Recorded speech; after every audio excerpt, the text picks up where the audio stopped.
Ам радиосу жакшы сезимдер менен. Саламатсыздарбы, урматтуу Салам медиа радиосунун угармандары жана YouTube көрүүчүлөрү. Студия микрофонунда мен Атабек Арипов. Бүгүн биз сиздер менен кайрадан эфир аркылуу жолугуп турганыбызга аябай кубанычтабыз. Биздин бүгүнкү программабыздын коногу жазуучу Аскарали Ражабалиев. Аскарали эке, куш келипсиз программабызга. Сизди көрүп турганыбызга аябай кубанычтабыз. Сизге алгач эле берүүчү суроом, бүгүн биз сиз менен кечиришели аттуу радио берүүбүз аркылуу адамдык мамиле, достук, ынтымак боюнча маек курууну максат кылуудабыз. Биринчи суроо, алгачкы эле ошол сиз Союз мезгилинде, анан азыр 21-кылымда жашап, эки доорду баштан өткөрүп жаткан адамсыз да. Анан айтсаңыз, мурда адамдар бири-бирине кандай мамиледе болушчу, азыр адамдар кандай мамиледе болуп калды, токтолуп өтсөңүз. Рахмат. Деги эле адам менен адамдын ортосундагы мамиле бул адамзаттын же деги эле адам баласынын эң бир маданиятынын бир жеткен чокуларынын бири деп эсептесе болот да.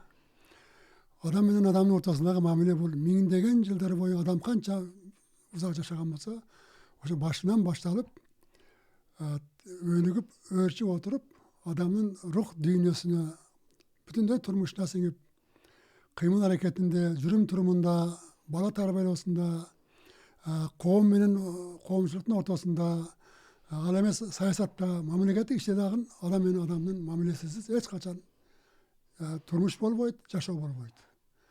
Мамиле деген сөз бул ар кандай түрү бар. Негизгиси адамдык мамиле бул. Адамдын ыйманы, бири-бирине жасаган жылуу мамилеси, андан кийин адамгерчилик. Мына ушул өңүттөгү мамиле эң мамиленин жеткен чокусу деп эсептеймин да. Суроодон дагы алыстабай, ошол мурда кандай болчу, мисалы, доордон доордун айырмасы бар дегендей, адамдар заман өзгөрдү деп коюшат, бирок заман өзгөрбөй эле адамдар өзгөрүп атат да. Ошол сыңарындай мамиле мурда кандай болчу, азыр кандай болуп калды деген суроо. Эми мамиле деген бул деги эле бул философиялык категория болуп эсептелет да. Мамиле бул ар качан өнүгүп келген, эч качан бул мамиле бузулбайт, аркасына чегинбейт дагы, ылдыйлабайт дагы. Бирок бул ар кандай коомдо белгилүү өлчөмдө кайсы бир убакытка адамдардын ортосундагы мамиле ошол коомдогу абалга байланыштуу, же мамлекеттик саясатка байланыштуу, же болбосо деги эле бир коомдогу ар кандай турмуш жагдайга байланыштуу өзгөрүшү мүмкүн. Маселен, биздин жаштык мезгилибиз эми эки доордо өттү. Социализм деп коет, совет доорунда, андан кийин мына 30 жылдан бери Кудайга шүгүр эгемендик доорунда жашап жатабыз. Эми ар бир адамга өзүнүн өткөн өмүрү, өткөргөн, башынан өткөн күндөр таттуу болуп эсептелет да. Менин оюмча биздин балалык кезибиздеги адамдар бизге көпчүлүгү аксакалдардын көзүлөрү өтүп кетти. Алар биздин көзүбүзгө өтө ыймандуу көрүнчү эле.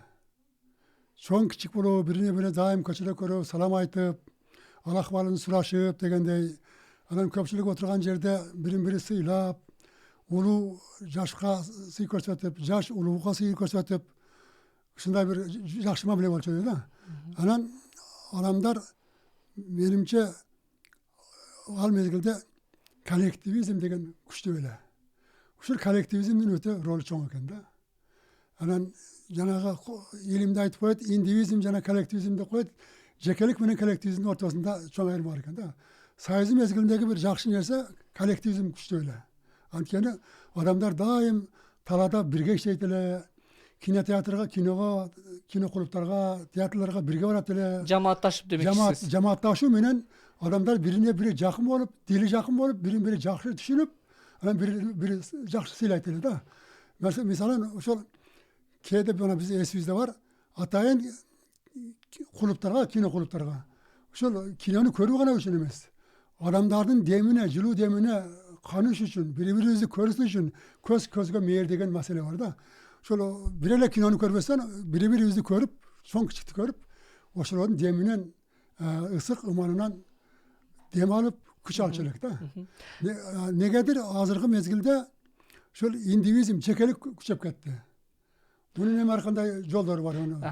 Кечиресиз, ушул жерде мен сиздин сөзүңүзгө кошумча кылып айта кетейин.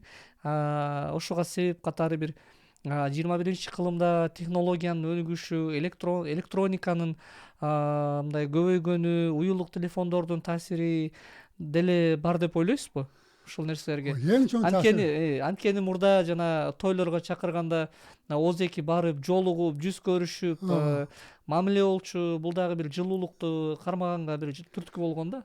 Ошо айтып атпаймынбы, коллективизм, жамааттык турмуштун жамааттык жолу бул bir жагынан жакшы экен да. Эми мына ар кандай өсүүнүн, мына технологиялар өсүүнүн да ар кандай өсүүнүн мындай бир металл, тоже металл дегенде эки жагы бар экен да. Бул эми адамдардын турмушун жеңилдетти, дүйнө көз карашын күчөттү деген менен адамдардын жекеликке түртүп койду да.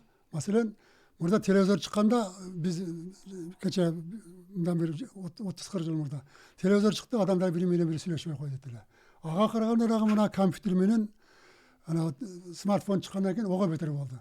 Анткени кимге бала эмес, чоңдор дагы, эл чогулган жерде дагы бири менен бири өткөн кеткенди, келечекти, бүгүнкү күндөгү маселелерди аны муну сүйлөшпөсөң, ар кимиси өзүнүн телефону менен ора болуп калды да. Жекеликке адамдар өзү менен өзү сүйлөшүп, жеке дүйнөсүнө тереңдеп, мындай бир адамдардын ортосундагы коллективдүү жамааттык мамиле начарлап кеткен деп атат да. Албетте мунун начар жагы бар. Себеби адамдар адам менен мамиле кылбаса, байланыш түзбөсө, бул адамдар өзүнчүл болуп калат экен. Ошо биз жогорку окуу жайында окуп жүргөнүбүздө философияда жеке индивидуизм жана коллективизм деп коет эле да. Ошо индивидуизм жаман, адамдар өзүмчүл болуп калат, ар кимиси өзүнүн жан дүйнөсү менен ора болуп калат. Муну деп айтчу эле. Ошонун бир чындыгы бар экенин ойлоп калдым. Бүгүнкү күндө башымда турат да. Туура айтасыз, мен сиздин айткандарыңызга 100% кошулам. Дагы бир суроо, мына көп жаштар биз угуп калабыз, ата-энелерибизден, аксакалдардан мисалы адамдын пейили бузулбасын деп коюшат да. Ушул сөздү мен жаш кезимден бери эле көп угам да, пейил бузулбасын деп. Ушунун негизи, түп мааниси кандай? Эмнеге мындай көп сөздөр көп айтылат? Эми элдин арасында ар кандай сөз угасың да, бир талаш деп койсо болот. Бирөөлөр айтат, пейил бузулуп, анан заман бузулду дейт. Кээ бирөөлөр айтат, заман бузулуп, анан пейил бузулду дейт. Бул экөөүндө тең бар. Мындай карап турсаң, кээде адамдар токчулукту көтөрө албай, кийими бүтүн, башына кыйынчылык түшкөн эмес, бирөөгө бирөөнүн жумушу зарылчылыгы жок, бирөөнө бирөөнүн иши түшпөйт. Анан караса курсак ток, анан бирөө менен бирөөнүн иши болбой калып атат. Мына ошондон адамдар, мен андай ишим жок, мен ишим түшпөсө, жумушум түшпөсө дегендей бир ой менен дагы мындай бир пейил айнып атат да. Экинчиден, замандын дагы мындай өткөл, өзгөрүш мезгилинде бир адамдардын бирине бири болгон мамиленин коллективизмдин ортосундагы, адамдардын ортосундагы мамиледин кичине бир аксай түшкөнү байкалат да. Анткени заман өзгөргөн өткөн мезгилде адамдардын ою басып калат. Эски турмуш менен жашайын десе, ал өтүп баратат. Ал жаңы келаткан турмушка, жаңы көнүмүшкө көнбөй атат. Ошондо ортодо арасат калат дагы, адамдардын пейили кичине бир башкача болуп калат да. Мен бул ушул адамдардын пейили жөнүндө, жаштардын тарбиясы жөнүндө бир мисал келтирейин да. Жана өзүң билесиң, бүгүнкү Багдадтын, Ирактын жакынкы чыгышта эски мындан 3000 жыл илгери Вавилон деген чоң гүлдөгөн мамлекет болгон. Анан өткөн 20-кылымдын этегинде 80-жылдары ошол Вавилондун урандыларын археологдор изилдеп атып, анан бир кирпич таап алыптылар. Кирпич деген сөз дагы ошол Вавилондуктардан чыккан сөз да. Анан ошондо жазуу бар экен, окуса бир ата-эне баласына наразы болуп жазган экен баягы кирпичке. Бүгүнкү балдар, бүгүнкү жаштар бузулуп кетти, чоңдун айтканын жасабайт, бирөө менен бирөөнүн иши жок, тарбиясы начар болуп бара жатат дептир. Мен муну менен эмнени айткым келет? Мурдагы муундар дайыма кийинки муунду анчалык түшүнө бербейт экен да. Анткени коом өзгөрдү, түшүнүк өзгөрдү, турмуш шарт өзгөрдү. Атасы жашаган мезгилдеги башка болгон. Мисалы мына кечээ биздер жашаган мезгилде 40 жыл мурдагы шарт башка эле да. Бүгүнкү шарт башка. Технологиялык өсүү, адамдардын кабылдоосу, мамилеси, информация, толгон токой информация менен Azırkı жаштардын анын сезими дагы илгерилеп прогрессивдүү болуп өстү дагы. Мурдагыны алар анча тааныбай атат. Танып. Eskiler bizim жаштагылар. Булардын жаңы keskin түрдө жаңылыктар улам көп болгондуктан eskiler ушул жаңы өзгө пайда болуп аткан түшүнүктү кабыл алууга үлгүрбөй атат. Анан жаңыларды, анан булар мамилеси бузулду, булардын тарбиясы бузулду, өспөй атат дейт. Бул жерде менимче жаштарда эмес, көбүнчө улууларда айып. Күнөө анткени ошол жаштарга тарбияны үзбөй бериш керек. Тарбия бул түбөлүктүү процесс бул. Эч качан бир күндө токтош керек эмес. Bir жыл эмес, bir ай эмес, жыл бою түбөлүк токтоого агып турган дарыядай болуш керек да тарбия. Үзгүлтүккө учурабаш керек демек. Үзгүлтүккө учурады эле кичине бир үзүлөт дагы, бир өзгөрүү пайда болот дагы, анан баягы жаштардын пейили бузулду дегенден ошон болуп атат да. А биз чоңдор эгерде ошо балдарга айтат, бүгүнкү окумуштуулар айтып атпайбы? Педагогдор баланы бөөгүнөн эмес, энесинин ичинде тарбиялаш керек деп атат. Көрдүңбү? Курсакта кезинде. Курсак кезинде деп атат. Демек, тарбия бул адам ошол түйүлдүк болуп пайда боло баштагандан тартып, курсактагы энесинин курсагынан тартып, тек көз өткөнгө чейин үзүлбөш керек. Карыгандарга да тарбия керек эмес жок. Карыган адамга да тарбия керек. Туурабы? Анткени алар деле адам. Улам жаңырап турбаса, өсүп турбаса, адамдын тарбия мындай түшүнүгү эскелет дагы. Ошон үчүн улуу кишилер өзү да тарбия алыш керек. Жаштарга ошол өзүнүн алган тарбиясын жаштарга бериш керек. Өзүнө тарбия болсо кайсы жашка тарбия берет? Туура. Деги эле биз дагы жашыбыз чоңоюп, коом менен аралашып, адамдар менен мамиле кура баштаган сайын баягы мамиле куруудагы кызыкчылыктар дагы өзгөрүп бараткандай да. Анткени мурда адамдар бири-бирине жакшы мамилеси үчүн, адамгерчилиги үчүн, жакшы карым катнаш үчүн, коңшу болгон үчүн сыйлап, урматтап мамиле жасачу да. Азыркы күндө болсо мындай бир аз өзгөргөндөй болуп, кандайдыр бир кызыкчылыктардын үстүнө, адамдын жумушуна, кийген кийимине, ээлеген мансабына жараша бир мамиле жасап, жада калса жанагы той маарекелерге дагы ошого жараша барып, ошого жараша катташып калгандай болуп көрүнүп атат да. Буга сиздин пикириңиз кандай? Эң туура суроо бердиң. Мени жанагы мен айткандай, ошол тарбия үзгүлтүксүз, тынымсыз жүрүү дегенден башташ керек. Ошол эми адамдын деги эле мен кээде ушундай бир ойлоп калам да. Адам кичине кыйналып жашаса, бир нерсеге зарыл, муктаж болсо, анан бирине бири жумуш түшөт окшойт, иш түшөт окшойт. Анан бирине бири жакшы мамиле жасайт. Анан деги эле баягы адамдар эмне үчүн илгери жакшы нерсеге максат кылып, бирине бири жакшы мамиле жасап, анан кийин бир көп дүйнөкөр болбой, анан адамгерчилик үчүн, дос жар үчүн, ата менен баланын ортосунда мамиле үчүн, тарбия үчүн кызыкчылык болсо, сен айткандай бүгүнкү күндө баягы адамдардын ортосундагы мамиле да өзгөрдү. Кызыкчылык да өзгөрдү да. Деги эле бардык нерсе бир кызыкчылыктан башталат. Мурдагы кызыкчылык мен ар бир өткөн заманды тааныш керек эмес. Коммунисттердин союздун безинде дагы жакшы нерселер болгон. Ал адамдарды моралдык жактан тарбиялоо, адамгерчиликке тарбиялоо, динде бар болду, динде дагы. Ошол жагы болгон дагы анан ошол адам мен баламды жакшы тарбиялайын, жакшы адам болуп чыксын, адамгерчиликтүү болсун, руху өссүн, жан дүйнөсү өссүн, башка адамдарга сүйкүмдүү болуп көрүнсүн деген ой болгон да. А бүгүнкү күндө адамдардын турмушка болгон көз карашы өзгөрдү. Канчалык мына ошол сен айтмакчы, мисалы бизнесте кызыкчылык келип чыкты. Демек, ошол бизнесте кызыкчылык менен мамиле жасаган адамдардын пейили, мамилеси башка. Анан кийин кызматтык кызыкчылык келип чыкты. Эртең пайдасы тийип калат деп. Эртең бир мага бир пайдасы тийип калат деген ой менен баягы чыныгы адамдык мааниде эмес, адамдык рухтук мааниде эмес. Ошо кызыкчылык эртең бир пайдасы тийип калат деген мааниде. Же болбосо деги эле бир баласын окууга өткөрүш керек, же бир жумушка киргизиш керек, же бир жерге дагы бир башка кызыкчылыктар келип чыкты дагы, анан ошондон бүгүнкү күндөгү адамдардын пейили дагы өзгөрдү, көз карашы да өзгөрдү. А муну бул жерде муну айтыш керек. Бул заманга байланыштуу деген менен бул жерде мамлекеттик идеология, мамлекеттик саясат болуш керек адамдарды жаштарды тарбиялаш үчүн. Мына ошол тынымсыз радио бүгүн каражат көп, информация каражаттары. Радио бар, телевизор бар, китеп бар, сотка бар, компьютер бар. Демек, мамлекеттик машина идеология. Мына ошону тынымсыз жүргүзүш керек. Бүгүнкү күндө бардык нерсени мамлекет колго алган. Көрдүңбү? Бул жерде мамлекеттик айрым жерлерде алсыздык кылып атат дагы. Баягы жеке адамдар, жеке кызыкчылыгын көздөгөндөр бүт каражат, информация, маалымат каражаттарын да үстөмдүк кылып атышат. Мына ошол жерден дагы бир кичине промах, бир аксоо болуп атат да. Ата-энелер дагы турмуштун кызыкчылыгына көп кирип кетти. Көпчүлүк адамдар дүйнөкөр болуп кетти. Балдарына сен бизнесмен болгон, сен бай болгон, сен мындай машина минген, сен мындай кызматта турушуң керек деген сөздү көп айтышат.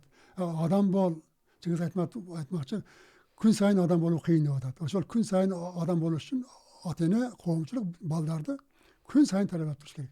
Сен адам бол, адамгерчиликтүү бол, адамдарга сүйкүлүү мамиле жаса, жакшы жардам бер, кыйналып атса жардам бер, сүйөмөлө, адам баласын бири-бири сүйүш керек дегенди айтпастан, жалаң дүйнө жөнүндө, кызмат жөнүндө дагы тарбия кетип атат да.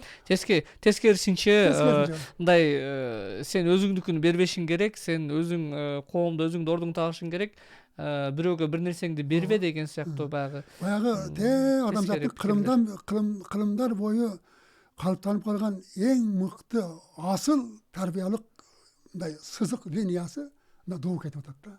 Көрдүңбү? Ошон үчүн жаштардын арасында дагы эми албетте бардык эле ата-энелерди, бардык эле педагогдорду айыптап болбойт. Бирок ошондойлор басымдуу кылмаса дагы баягы адам баласынын бир табиятында бир кызык жери бар. Жакшы нерсеге караганда жаман нерсеге тезирээк ийилет да. Тезирээк мындай эңилип кетет ошого. Ошон үчүн сен миң сүйлөгөнүңдү бир жаман сөз бузуп коет. Кыргызда бир макал бар го. Бир кумара айранды, бир кумалак иритке айнытат дейт. Көрдүңбү? Ошон үчүн ошол жаман нерселерди каршы чыгышка аракет кылыш керек. Балага жакшы тарбия бериш керек. Анан кээде баласы бирөө көчөдөн мындай бирөө калтак жеп келсе, неге сен аны урбайсың? Башына кайрап жооп бербейсиңби? Дейт. Же болбосо ата-энеси чыгып баласын жетелеп барып, наркы баланы ата-энеси менен урушат. Көрдүңбү? Микрофонго жакыныраак сүйлөйсүз. Мына ошонун өзү да жаман нерсе. Баласы тышкан ыйлап келсе, урушуп коюш керек, же болбосо эч эмес. Жакшы, ал сенин досуң, эми ушашып кеткенсиң деп коюш керек да. Баласынын колунан жетелеп алып, барып наркы баланын ата-энесинин алдында өзүнүн баласын өчөшүп ургандар да бар. Көрдүңбү? Бак кызуу кандуулукка берилиш керек эмес. Демек, баланы тарбиялаш үчүн ата-эненин өзү тарбиялуу болуш керек. Түшүнүктүү. Аябай жакшы пикирлерди айтып өттүңүз. Акыркы учурларда байкасаңыз адамдар арасында бири-бирин көрө албастык, жамандык кылуу аябай күч алган. Албетте бул мурда деле болгон. Бирок азыркыдай ачыктан ачык жамандык кылуу, касташуу, таарынышууларды көп көрүп, көп угуп жүрөбүз. Мунун кесепети кандай болот? Мунун таасири бир өлкөгө дейли, коомчулукка кандай болот? Ошол мунун таасирин мен 3 себебин айтам да. Биринчиден, мына Кудайга шүгүр азыр мамлекетибиз 30 жылдан бери эгемен мамлекет болдук. Акыркы мезгилдерде ошол тарбия маселесине дагы маани берип, ошол билимдүү жаштарыбыз билимдүү болсо, тарбиялуу болсо, биздин өлкөбүздүн өнүгүшүнө биздин өкмөттүн жетекчилерине көзү жетип, мына мугалимдердин айлыгын көбөйттү. Бул бир нерсе. Мектепте тарбия болуш керек. Мектепте жалаң эле билим бербестен тарбияны да бериш керек. Адамгерчиликти, мамилени айтыш керек. Экинчиден, ата-энелер тарбия бериш керек балага. Үчүнчүдөн, коомчулук көчөдө дагы. Көчөдөгү чоңдор дагы өзүнүн туура алып жүрсө, арак ичип алып көчөдө кыйшайып, ылжаңдап жүрбөй, жаман сөз айтпай, бирине бири катуу сөгүнбөй, жакшы мамиледе болсо, аны көргөн жаш балдар дагы ошого жараша түзөлөт. Анан үчүнчүдөн, мына телевизордон, радиодон, мына смартфондордон дагы кийинки мезгилдерде аябай жаман нерселерди, адамдарды, жаштарды көп жаман жолго тарбиялай турган көрүнүштөр, кинофильмдер, документалдуу кинолор болобу, кыскасы жаман нерселерди көрсөтүп, балдарды оюн көз карашын бузуп атат. Аң сезимин бузуп атат. Анан кийин жанагы чет өлкөлүктөрдүн баягы, мисалы Америкада болобу, атайын чоң бір Microsoft окшогон центрлер бар. Ошол жерде акча үчүн ар кандай программа, компьютерлик программада жаман оюндарды, мукачылык, жек көрүмчүлүк нерселерди көрсөтөт. Аны смартфондордо интернеттен чыгып атат, балдар контролдосун деле, аны баланы качан контролдосун. Ошону жашын алып көрүп атышат. Мына ушул да балдарга терс таасирин тийгизип атат да. Демек, мамлекет мына ошону дагы жөнгө салыш керек. Ошону да тартипке салыш керек. Сөз эркиндиги, телевизордон эмнени көрөм деген дегеле адамдын эркиндигинин дагы чеги болуш керек да. Эркиндиктин чеги болуш керек. Эркиндик менен бирге укукту анан өзүңдү коомчулукта алып жүрүү жагында не эстеш керек. Анан менин укугум деп эле милдетиңди эстен чыгарбаш керек да. Тарбия дагы жаштарга тарбия бергенде дагы укук менен милдетти ыйма менен ызатты кошо окутуш керек. Анан Кудайга шүгүр азыркы мезгилде мына дин жагынан дагы эркиндик берилди. Мына ушул жерде дагы баягы биз адамдар кээде чектен ашып кетебиз да. Ушуну да туура пайдаланбайбыз. Динди дагы мына адам бол, адамгерчиликтүү бол, ыймандуу бол, ызаттуу бол деп атат. Бирок кээде ушул жерде дагы ашынганлыктар пайда болот да. Ашык болот. Дегеле менин оюмча адамзатты тарбиялоодо, адамзатты илим билимдүү кылып тарбиялоодо дин менен илимди, билимди дайым бирге алып жүрүш керек да. Мына мен мисалы мына ушул 70-ден ашкан болсом, бир 2-3 коомдун өзгөргөнүн карадым. Союз мезгилинде динди куугунтуктап илимге жол берди. Адамдар бир жагынан аксады. Эми бүгүн болсо, экөөнө тең жол коюп койсо, илимди чанып, илимге балдарды мектепке берип, көбүнчө мечитке берип, бу ягынан аксап атат. Илим менен дин бул адамдын эки канаты. Кайсыл коомдо болбосун, экөө бирдей жүрсө, адамдарга жакшы тарбия берилет. Айлана чөйрөдөгү, мисалы азыр биз суроодо дагы айтып кеттик, айлана чөйрөдөгү баягы көрө албастык, бир туугандар ортосундагы мамилелерге доо кетишине дагы токтоло кетсеңиз да. Анткени баягы көпчүлүк баалуулуктарды биз унутуп коюп атабыз дагы. Ошол баягы жек көрүүчүлүк, көрө албастык деген сезимдер бизде мындай күчөйгөнсүп калды да акыркы мезгилдердечи. Карабайсыңбы? Баягы ата бабаларыбыз бизге мурастап кеткен тарбия мектеби, элдик тарбия мектеби деген болот. Элдик тарбия мектебинде ушу балдарды жашынан баштап жүрүм турумга, сүйлөөгө, чоңдорго жасаган мамиледе, тамак жей болобу, ата энеге болгон мамиледе, сый мамилеге үйрөткөн. Мына ошол дагы үзгүлтүккө учурады. Биздин чоң ата энелердин көпчүлүгү баягы убактылуу кыйынчылыкка байланыштуу жанагы 1990-жылдарындагы 2000 жылдын кийинки 5 жылында баягы адамдар тиричилик менен оор болдугун балдарына тарбия бербей койду. Баягы кылымдар бою уланып келаткан элдик тарбия мектеп үзүлбөдү го, начарлап кетти да. Бул биринчи жагы болуп атат. Экинчи жагы жашырбай айтыш керек, адамдар дүйнө кор болуп кетти. Көрдүңбү?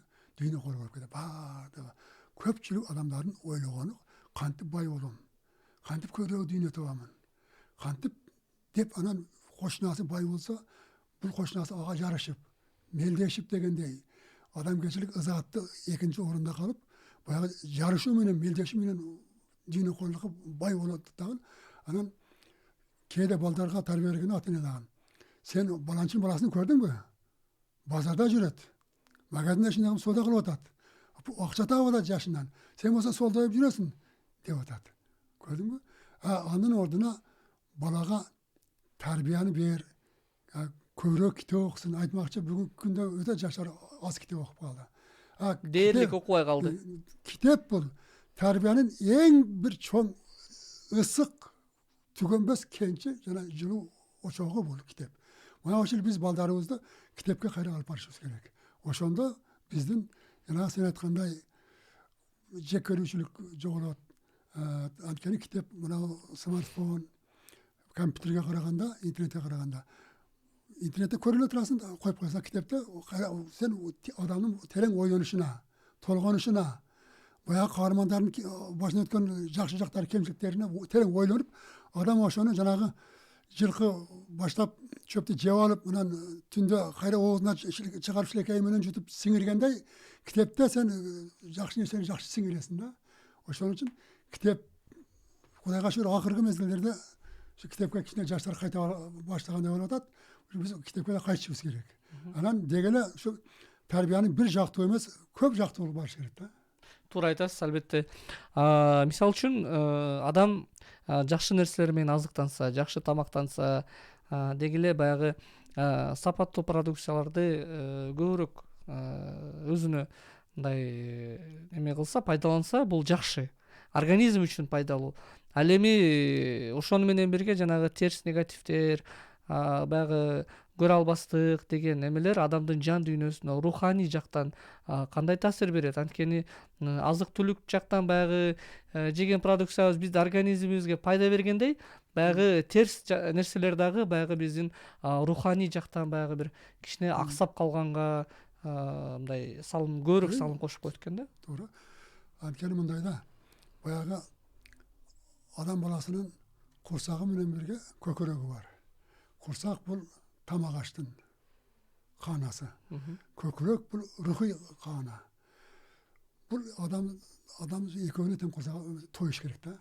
Мисалы сен жакшы тамакты жеп, витаминдүү тамакты, калориялык тамакты жегениң менен организм күчтүү болот, физикалык жактан күчтүү болосуң, өнүгөсүң.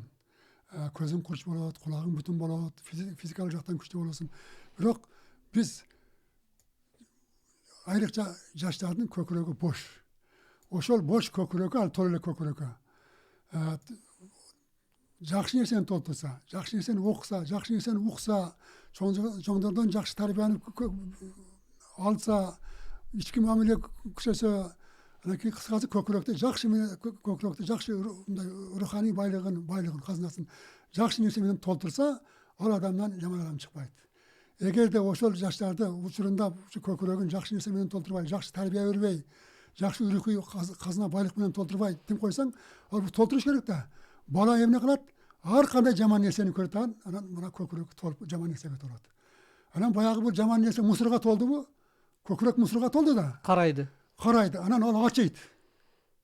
Ачыйт дагы анан адамдын көңүлүн айтып, анан баягы адам анан бирдеме кылыш керек. Ал эмне кылат? Жакшы нерсени көргөн жок, жакшы тарбия алган жок. Анан жамандык жолго түшөт. Көрдүңбү? Ошон үчүн көкөрөк таза болуш керек, көкөрөк жакшы нерсеге толуш керек. Көкөрөктүн жакшы нерсеге толуш дегени жакшы тарбия, жакшы нерсени үйрөнүш, жакшы нерсени окуу, адамдардан бир жакшы багыт алыш, ыйман, ызат. Ошо менен көкөрөк толса, ал адам эч качан сен аны колунан жетелеп түрсөң да ал жамандыкка барбайт.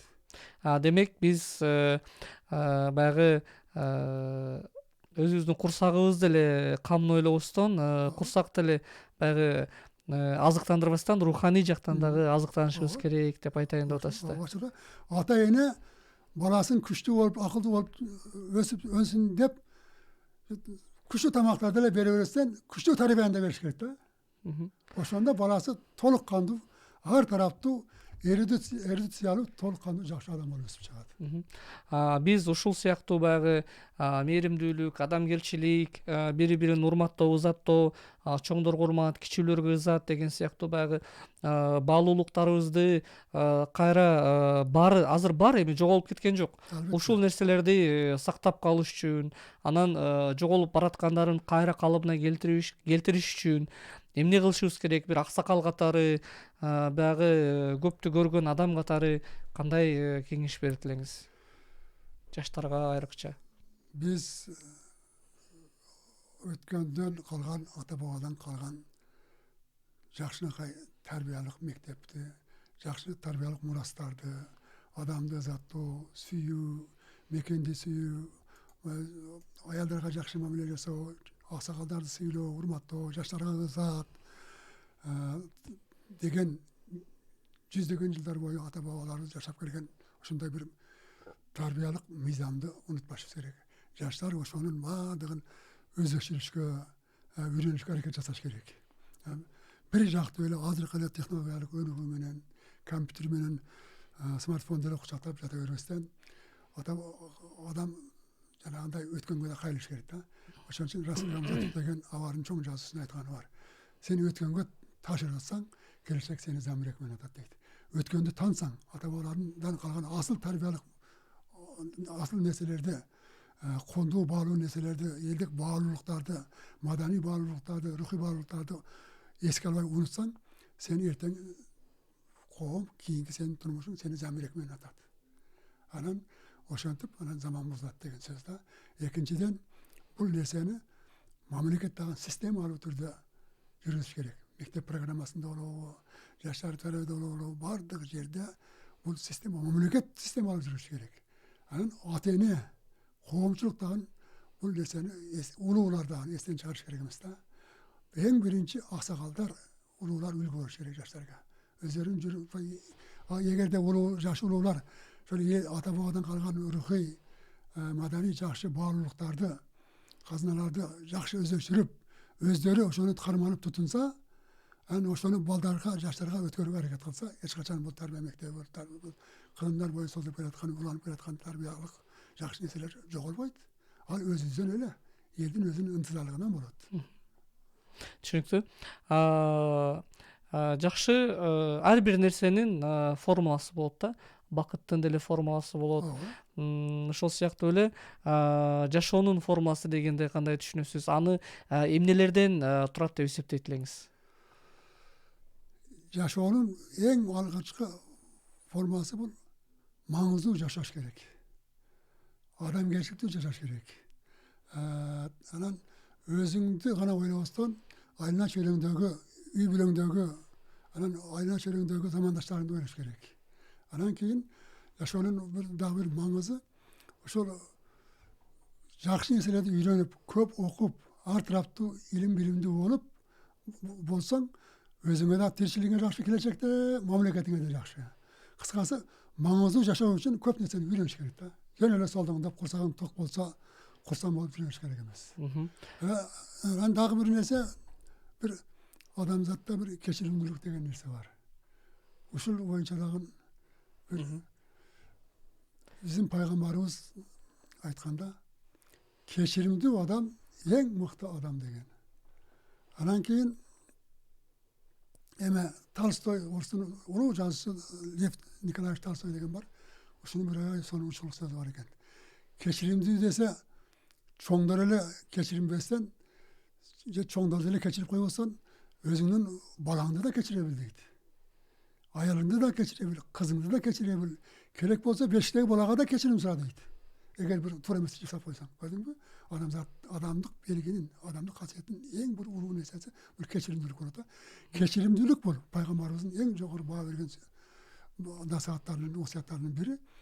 Кечиримдүүлүк бул жамандыктын алдын алат. Кектешүүнүн, өч алуунун алдын алат.